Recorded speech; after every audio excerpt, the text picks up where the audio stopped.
Hey everyone, welcome to the newest episode of On That Note with Parker Whirling.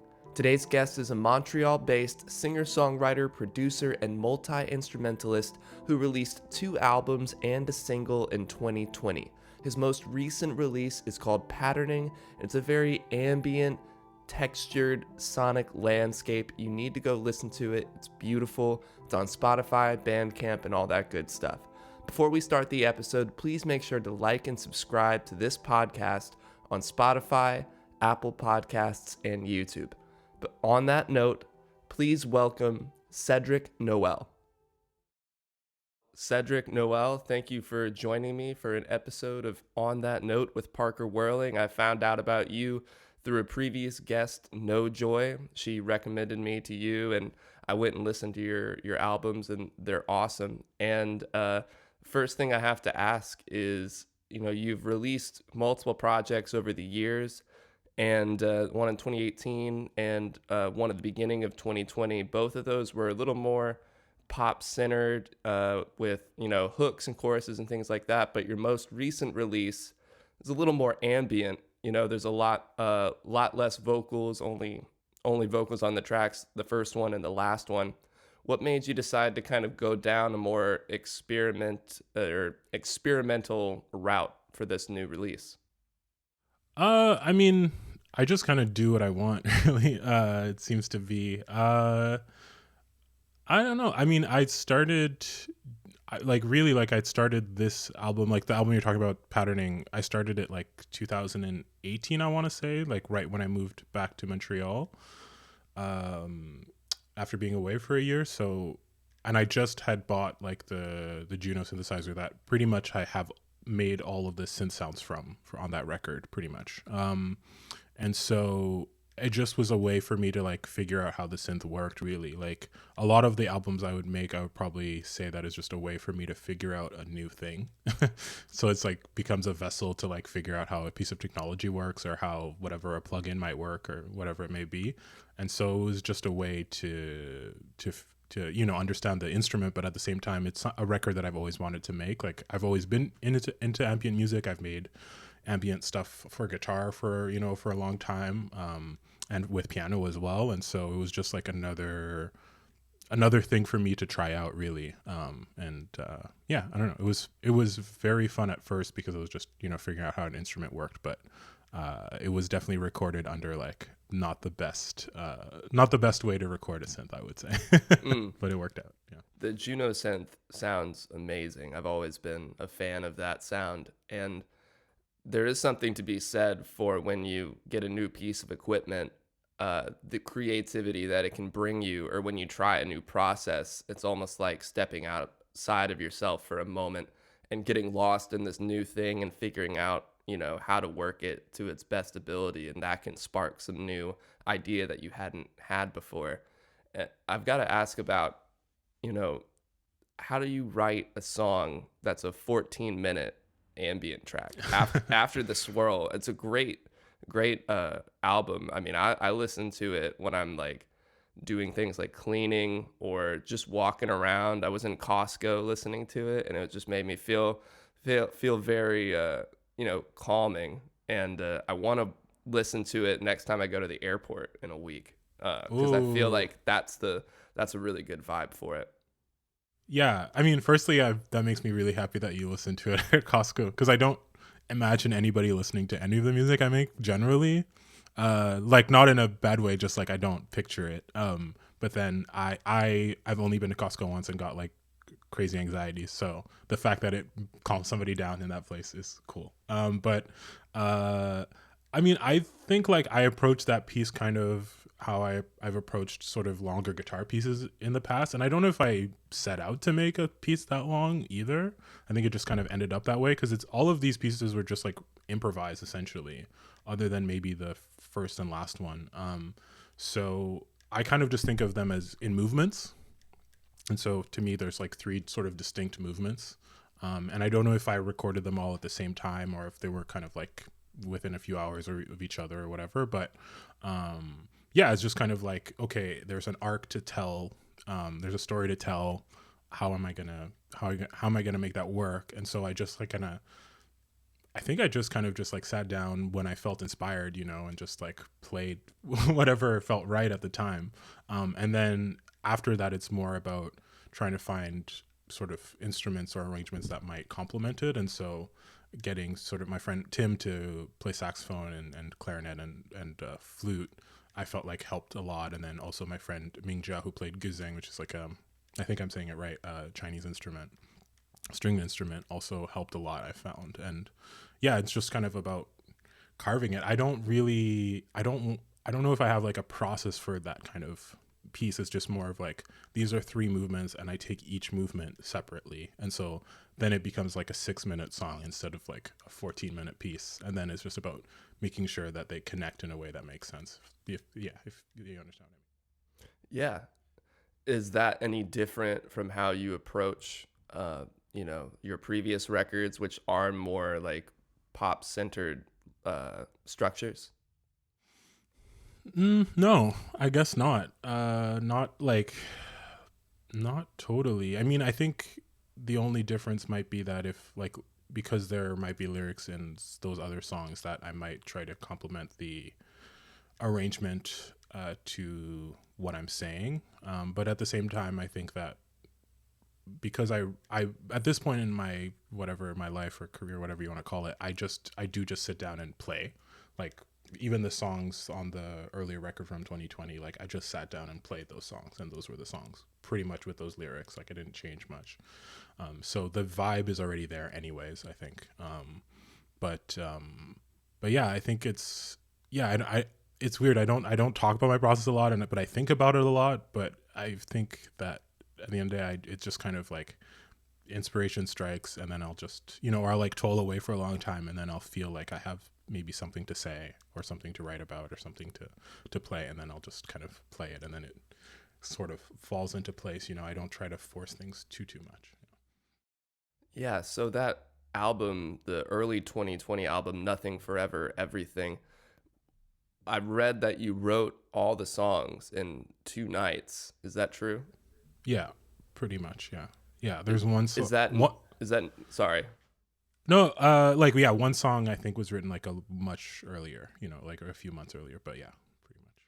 So is that an outlier moment for you, or do songs kind of just appear like that, like a geyser? You know what I mean? It just explodes and suddenly all this inspiration hits.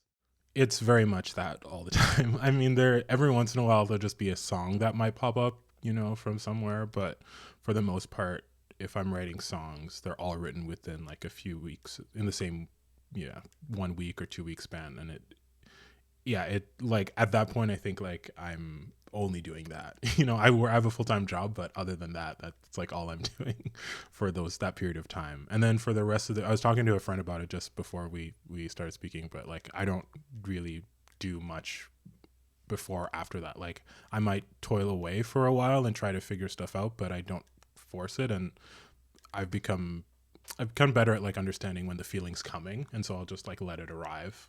But at the same time, I am like, I guess I'm writing by way of like listening and consuming a lot of music, and then I'll just kind of like let those ideas percolate for a long time. Yeah. How do you know when a song is done, it's finished, you can't keep touching it anymore? Um. Hmm. Yeah, a song is done. I think a song is done when it gives me the feeling that I imagined it was gonna give me. That's maybe the best explanation, because I do generally hear songs if I'm sitting down on a guitar or on a piano. If rare times that I'm sitting on a piano writing, I do generally hear like the entire arrangement already, like as I'm doing it, or right after if I'm listening back. So if it's like fulfilling that feeling, then perfect. And you know that might not be the exact arrangement that the song may need, but um, for me it's like in that moment, that is a record of that moment. Great, we're done. Like don't have to like go crazy and worry about it too much. It is what it is, and it's giving me that feeling, so why mess with it that much? Yeah. Yeah, that can be a tough rabbit hole to go down when you're trying to, like revive this song that you feel has maybe lost that original spark.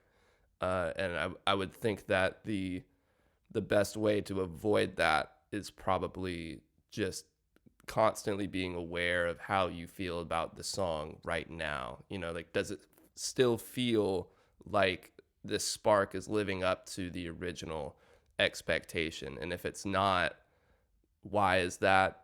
Is it something you're forcing? Should you just take a break? Like, I've had so many songs that if I come back to it a couple weeks later, I'll have a fresh set of ears to listen to it with, and it'll be a lot more of a enjoyable recording experience if I don't just, bash my head against the wall trying to make something happen.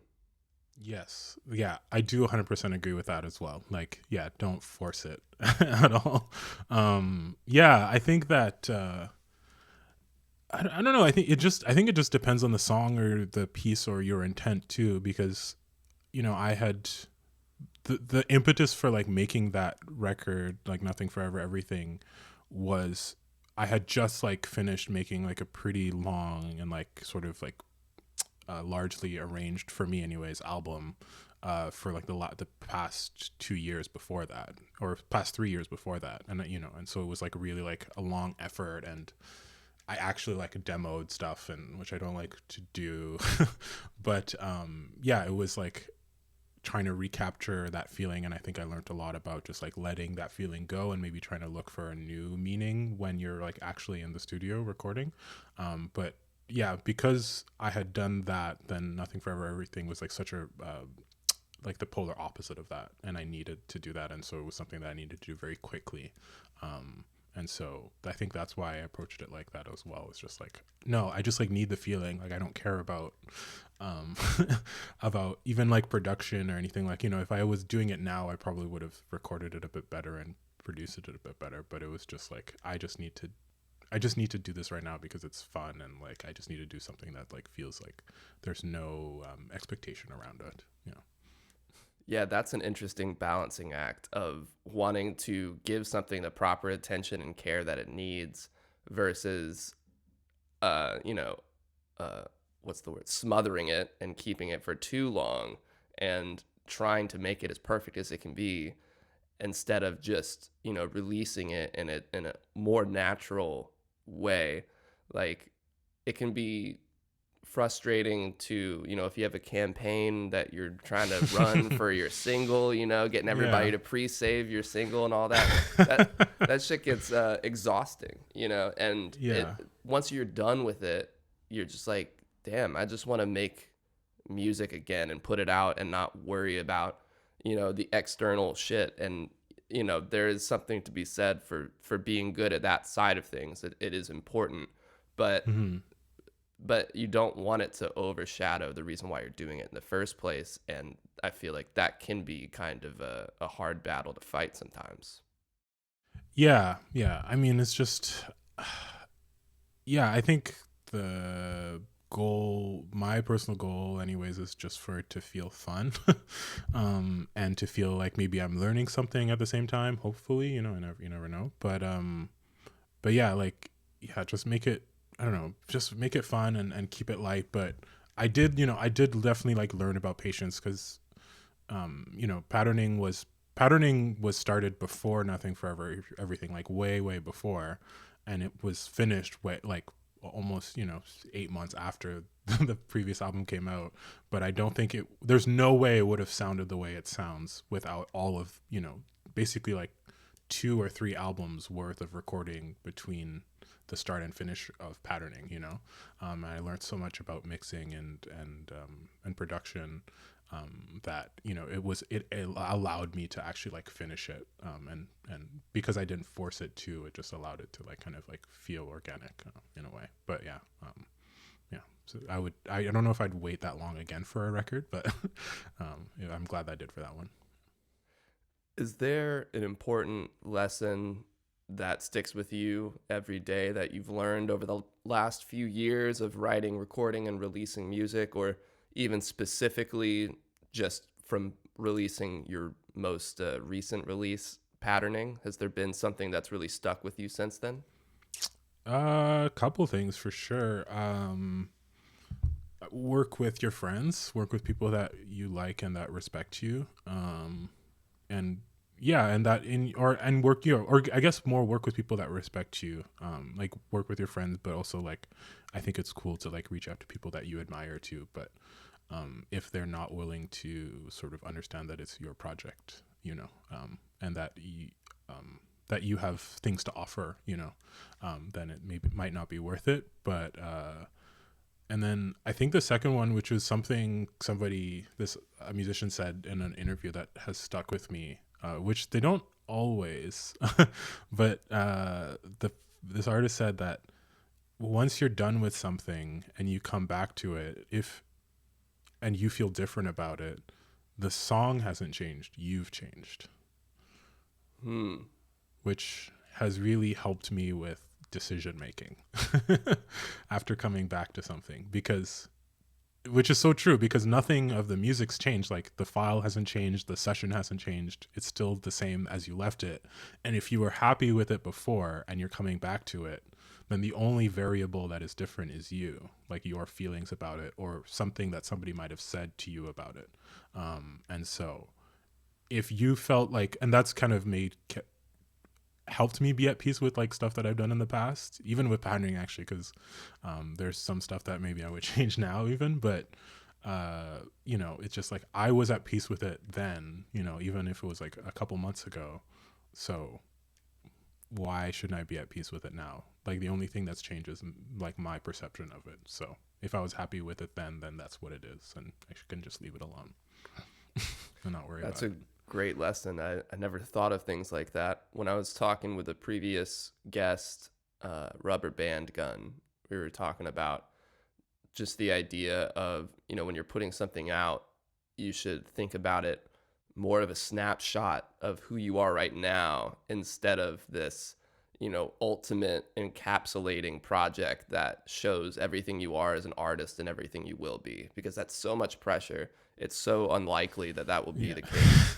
And you should just be excited to put your most authentic self first and forward right now, and just allow that to exist in the ether for you to come back to and for people to come back to and enjoy later. Exactly. No, I completely agree with that. And I feel like I learned that sort of particular lesson like earlier on, which I'm glad I did. It's because I mean, I think of the word record, even though I've never actually pressed anything onto vinyl as of yet. I still think of albums in every way as a record, and it is, a record of that time. And that's all that I expect it to be, because if you're lucky enough to like write your masterpiece or whatever, you're only going to probably just do it once, because that's the definition of the word, if I understand it correctly. So the chances of whatever album you're working on being your masterpiece are pretty low. But that doesn't mean like don't like shoot for the stars or try to make it the best it can be, but like don't put like sort of that unnecessary pressure on that work, because it's going to hinder your work rather than help it probably at that point. Yeah. Great advice. Strive for that masterpiece, but understand that it's probably not this one. No, yeah, probably not. It's around the corner at some point. Yeah. Awesome. Well, that's going to take us over to the last 5. I'm just going to ask you 5 quick questions and we'll be done. Sure. All right. Number 1 is in the studio or playing live? I heard you ask this too. I listened to the interview you did with Jasmine, and I was like, oh, I don't know if there's an answer for that I can give. All answers are permissible. I would say that maybe if because I play with a lot of different people too. Like I play bass for a lot of different people, amongst other things. And I would say that if it's live, maybe I would rather be playing with other people, maybe, especially now, because we're all alone. We're like pretty much living all alone, if I live alone anyway. But then if it's in the studio, I would be working on my own stuff. I'm like into that. But yeah, I like it all pretty much equally, but if I had to make a choice, that would maybe be it at this point. Do you prefer playing other people's music live as opposed to your own? Yeah, I don't. Weary to say that I prefer it more because I do get a lot out of playing my own music that I don't get anywhere else, especially playing solo or just like as a duo. Just having that sort of freedom to do whatever I want on stage is like pretty liberating. But there is a certain amount of like fulfillment and purpose that I get from playing with other people that I don't get like anywhere else, maybe in my life generally, because yeah, it's like I feel like I'm serving the song, but I'm also serving, a friend of mine. Usually, it's a friend of mine, and so to see them sort of like be their full artistic selves and serve their music is like pretty awesome, and it feels so good to be part of a team in that way. But I do get that at the same time from when people do play in my band, but the times that I'm in like a full band scenario are much rarer. So yeah, that's why I really like playing with other people all the time. That's cool. Question number 2 is, what's going to be your perfect album front to back? I have no idea. You can name a few. Yeah, I mean, trying to think. I'm just gonna look through a bit of my iTunes now because I've definitely been. I mean, a record that has been helping me a lot of late that I'm probably gonna listen to for the next year or so is Fleet Fox's Crack Up. Oh, yeah, nice. I know that they're not always beloved in my community anyways, openly maybe. But I just felt like that record is a total shift from what they'd done before, and there's a level of sophistication and complexity that I really admire and strive for, and the way that it's recorded, the mistakes in it are really interesting to me. I'm just gonna stick with records that came out recently because otherwise it's just like all of music. But I would say like Hannah by Lamelda is another record. I don't know if you know that one. I don't know. Lamelda is like maybe my favorite songwriter. She's this person. I think she's originally from Texas, but maybe lives in LA now.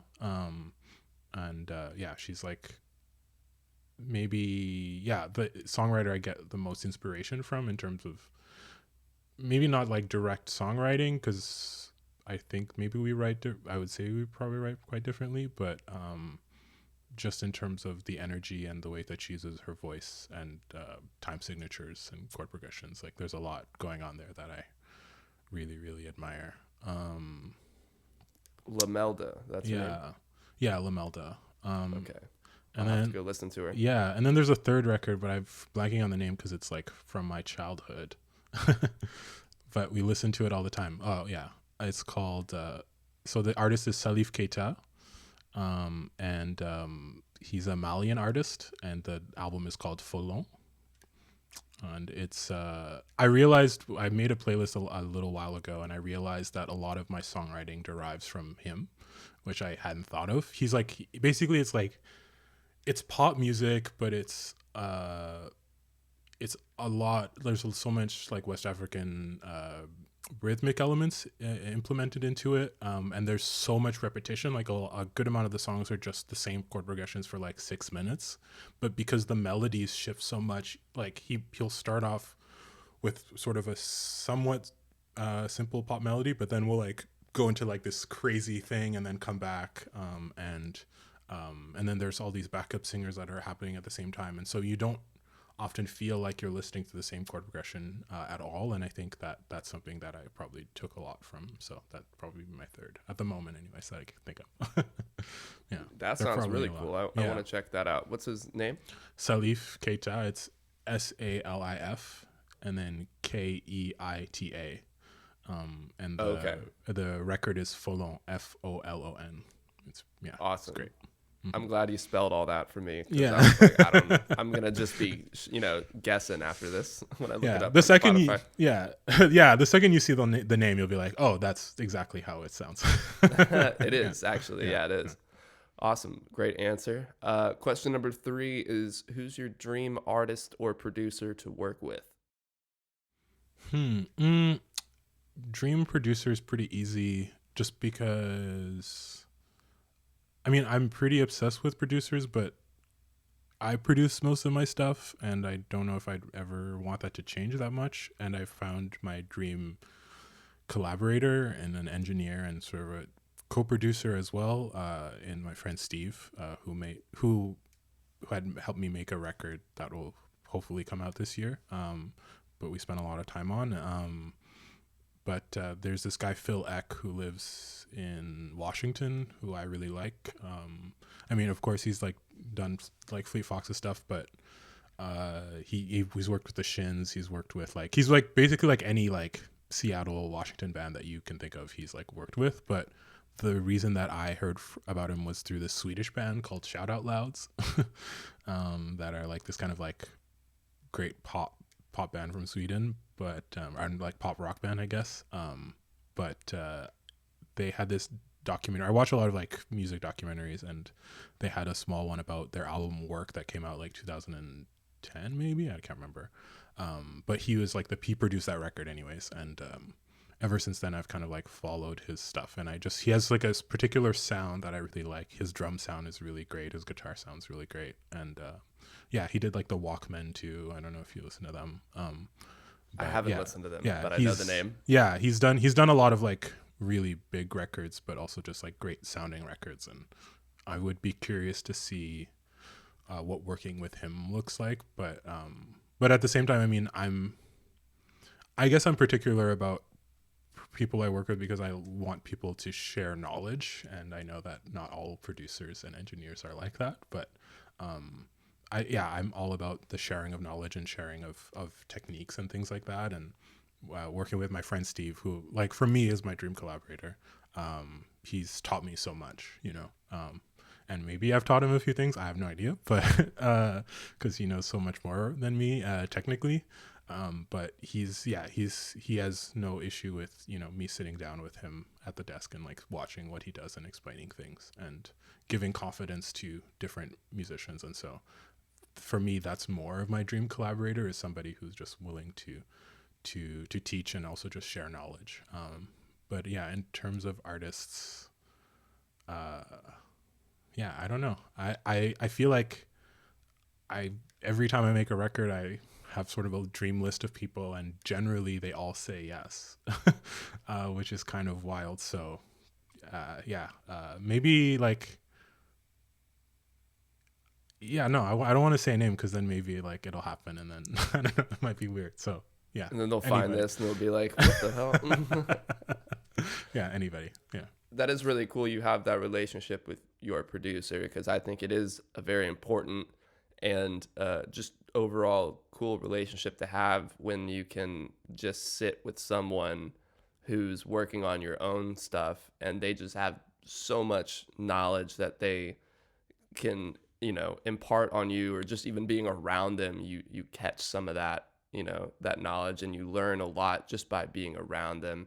I've always got to give the shout out to New Beat Fund. They were like episode 13 of this show, but they've helped produce 3 of my tracks now. Like I bring a version, like my version of what I can do to the best of my ability, and then they really like just make things sound whole and alive.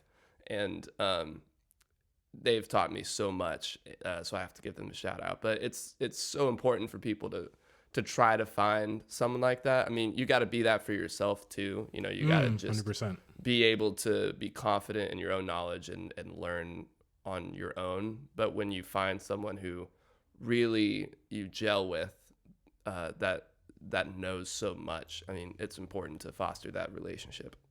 Yeah, I'd been looking for somebody like that, I guess, for a while, and yeah, because I always thought of myself as like a arranger, which is a big part of a production, and I think like producer has so many different definitions, because sometimes a producer is more of an engineer, sometimes a producer is somebody who's like actually playing all the things on the on the track too, and so it's just such like a wide spectrum.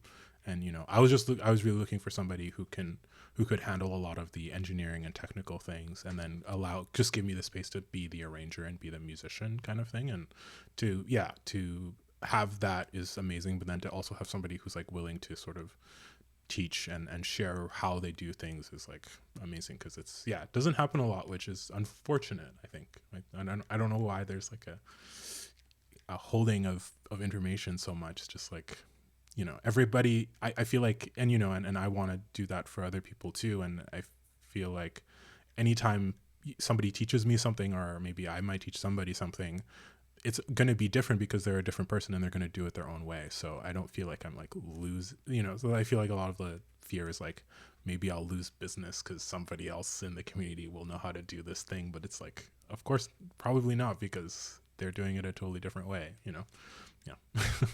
Yeah, knowledge is not like a fixed pie. No.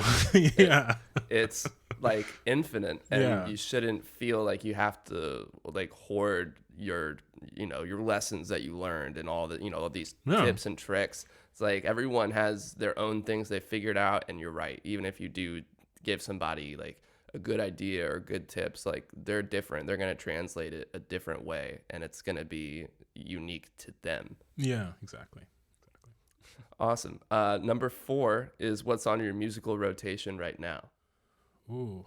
Let's go back to the iTunes. Back to iTunes. I've been wanting to make like a very dry record next, which I actually started making something like last spring and then just kind of sat on it. It seems to be the cycle now of like starting something and being really intense about it and then waiting a year to finish it.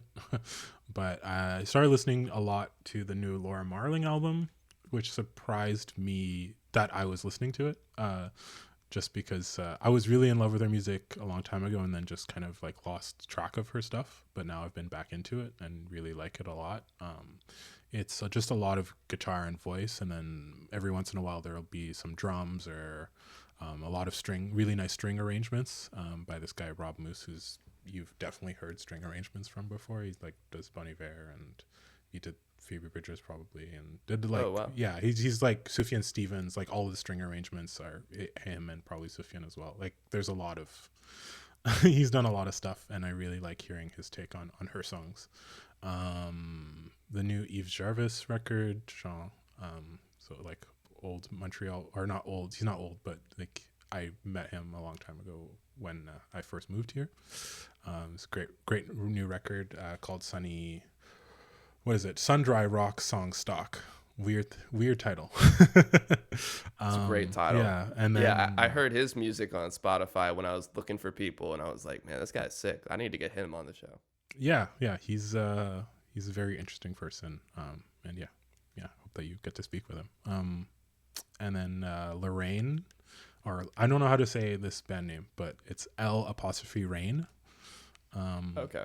And she's from New York. I think she's also maybe a visual artist or does something in visual art, but also makes this really interesting sort of ambient, maybe like R&B, but also like indie rock music. It's like, yeah, I say that just to give a description, but I don't think of music in genres, and I definitely don't listen to it in genres. So, but she's just like, yeah, I'm excited to hear if she makes more records in the future, but this record is really interesting. And it's like the deluxe version has like, that's what I downloaded. It like comes to 27 tracks, and I haven't listened to all of it yet, but the main record is 9 songs, I think. Yeah. So that's another great record. And then finally, I mean, I'll just give you 3 because I could literally go on for like an hour probably. Yeah, but of course. but then my friend Nick Schofield put out a record yesterday, called Glass Gallery, and I kind of had just put it on the side to listen to the singles when the singles were coming out, just because I just like to give stuff time. Sometimes if I'm not in the mood to listen to it, then I just won't listen to it, and I just will know like, oh, I'll be in the mood for this kind of music maybe in a couple weeks or in a month, and I put on one of his songs finally, and I was like, whoa, what the heck, this sounds amazing, in a way that I had not heard his production or his music sound before. Like I like all of his records, and we've played music together. He's played in my band, I played in bands that he's been in, like we're collaborators, but I hadn't heard his music quite sound like that, and he talked to me about this record for so long, but I hadn't really heard any of it yet. And I wrote him right away and was like, "Hey, can I listen? Can I hear the whole thing? Like, is that okay?" And this was right as I was finishing patterning, and so he sent it to me, and that really helped me finish the record. Because it's he's also, it's also ambient music, but the songs are much shorter. I think it's like 3 to 4 minute songs each, pretty much.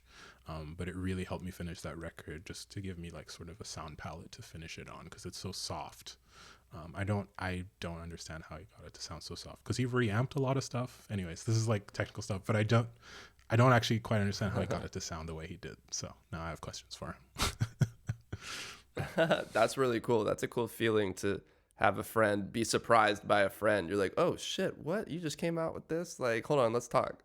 Yeah, I think it wasn't so much that, it wasn't that I was like surprised that it was him. I think I was just surprised by everything that he told me about making the record that's not at all how I imagined it sounding in the end, and so it was just like, wow, this is so, there's like a richness to the sound that made me really reconsider the quality of sound when making ambient music, because for a long time I would put more onus on composition rather than production, which I probably still do, but it's more equal now. And there have been a few records that really like made me consider sound quality, especially with making ambient music. And actually there's another record too, like Martina Lucy, she's a like sound artist, I guess is the best way to describe it, from Switzerland. And discovering her music this year or last year too, also just like, I was like, whoa, like this is a totally different way for me to consider making music. Because I'd heard music like that, but a lot, and I listened to that kind of music a lot. But just, I don't know, sometimes you realize something and you're like, wow, I need to pay way more attention to the way that I'm actually sculpting these sounds, because that's part of this genre, or this is part of this kind of music, and I hadn't considered that before. It's really cool to discover an artist and have your mind blown of like what can and can't be done. It just like shatters that reality if you find someone who you're like, I can't believe music actually sounds like this, and it just totally can reset the way you look at music. Yeah, exactly. And and it's just I learn all the time, like music has no rules. Like you can literally do whatever you want to do, like total freedom all the time. That's how I like to think. I don't know, I'm trying to reconsider how I write sort of like the more songwritery songs that I do. And definitely got rid of choruses, but I guess I'm trying to figure out how to make pop music without choruses but still make it catchy. You let me know how that goes when you figure it out. I think I'm on my way. I'm excited about it. But that's anyway. Yeah. Sorry, that's just something I've been considering a lot. It's just like how to sort of like flip the genre on its head a little bit, and not every a lot of people have tried and a lot of people have been successful, but I'm just trying to figure out my way of doing it, I guess. Right. Mm-hmm. Yeah, absolutely. Well, this last question kind of harkens back to something you said earlier. You said you love music documentaries. So I wanted to ask, what are your favorite music documentaries that you can recommend me? Because I also love them. Well, definitely Work by Shout Out Louds. I think that's the name of or At Work is the name of the documentary. It's only like 15 minutes maybe, but it just kind of takes you through the process of that band making that album. And it's really, I think like at the time for me, it was very interesting. Probably like now it's probably like pretty like straightforward, like rock band making a record kind of thing. But any little documentary that takes you behind the curtain, especially as somebody wanting to be a producer, is really interesting. Good music documentaries. Man, I have no idea now. I'm kind of on a blank now. I mean, I watched the Elliott Smith documentary recently. I haven't seen that one. Which was good. It's called Heaven Adores You, and I liked it. I mean, I've listened to Elliott Smith's music for a long time, but I've never been like a hyper fan or anything like that. Not for not liking it. I don't know. It just, for whatever reason, I'm not like totally enamored with it in the same way that I know a lot of people. Like I know a lot of people just like love his music. Um, Yeah, he's but got a pretty dedicated fan base. yeah, I would say that. Yeah, I think that's maybe even an understatement at this point. Man, I don't. Yeah, I don't know. There's like this little documentary that I watched, and I'm a little like in time by this artist Kate Envy, who's this Russian artist that makes like pop music but also ambient music that I really like. But yeah, there's just a lot of like sort of like shorter like 10, 15, 7 minute like little documentaries that I really like. And then in terms of like the big ones, you know, I don't know. There's like, yeah, Wilco, I'm Trying to Break Your Heart. I don't know if you saw Oh that one. That's a man, good one. I was gonna That's like say a that's my favorite. okay, yeah. It's I mean it's quintessential. I almost rewatched it and then I watched the Elliott Smith one because I hadn't watched it. But yeah, I was thinking about this actually the other day. Like I wish more bands that I listen to made like sort of like those like full on big documentaries, but at the same time I think it's not in their identity. And then I was thinking about like what it would be like to be making a record and having somebody filming it, and I think it would like ruin the experience for me personally of like Yeah, having somebody watching you while you're trying, you know, while you're trying to make something.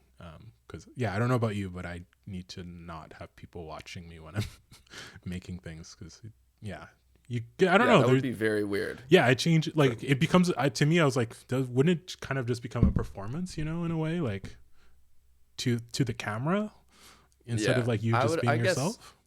I'm sure they do that stuff. You know, they'll have a camera crew with them for like a year or like Yeah. 8 months or something, and then I'm sure by like the end of the first week or second week, Hmm. they're like they don't even think about it anymore. But I Exactly. bet that first week or two is kind of strange. You know? Yeah, yeah. I guess so. I don't know. Just knowing myself, I feel like I would just be performing the whole time.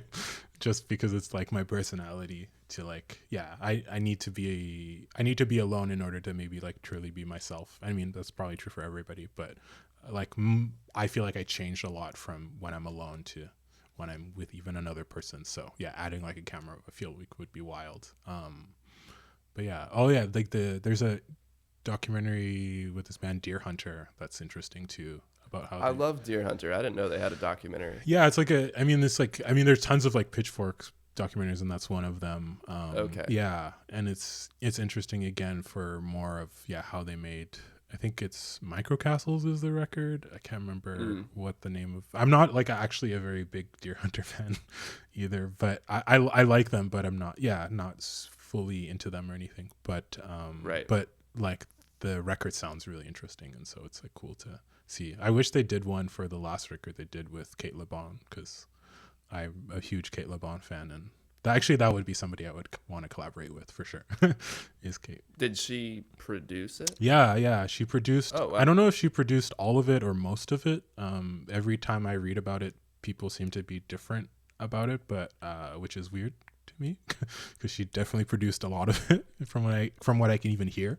But yeah, I would love to see how she works because she's yeah, she's like in my view, she like the music she makes is very opposite from mine in a lot of ways, and like seems way more comfortable with like things sounding a bit silly or like funky, you know, not funky in funk music, but just like funky in like a weird way. And yeah, that would be cool to see. Yeah.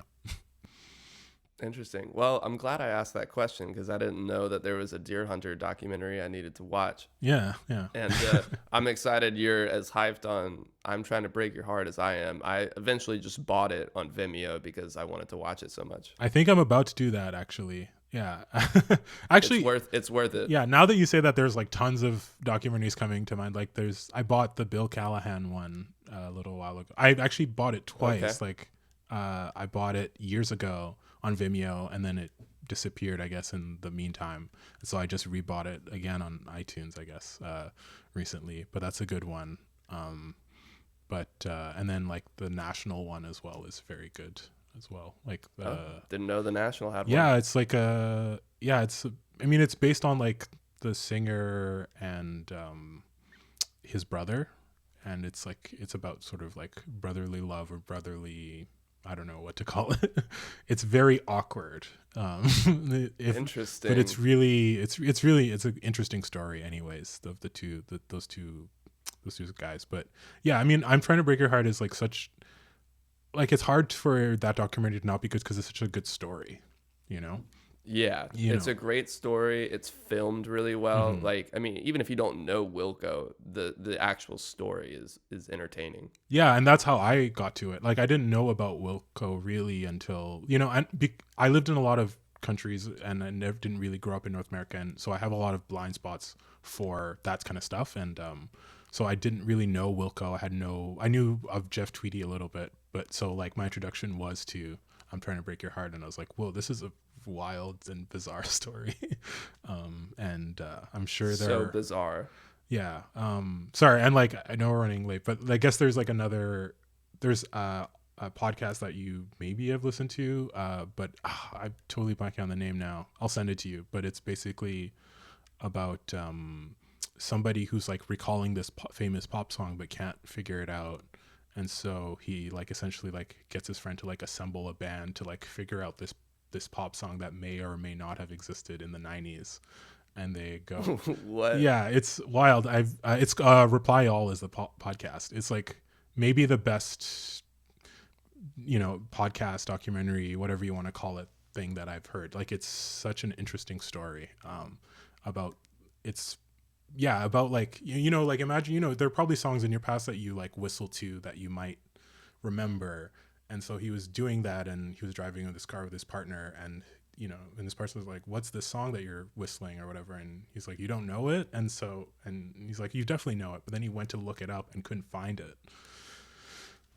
Weird. And so basically they go into like trying to figure out if it, what the song is. And so they have to put a band together to like recreate it, I guess. And then they play it to a bunch of people. And basically it's like a mix between like a Bare Naked Ladies verse and a U2 chorus, which is, I guess, is very 90s in the States. Anyways, that's really funny. But anyways, yeah, I'll send it to you because it's kind of wild, and I don't want to reveal the ending for anybody.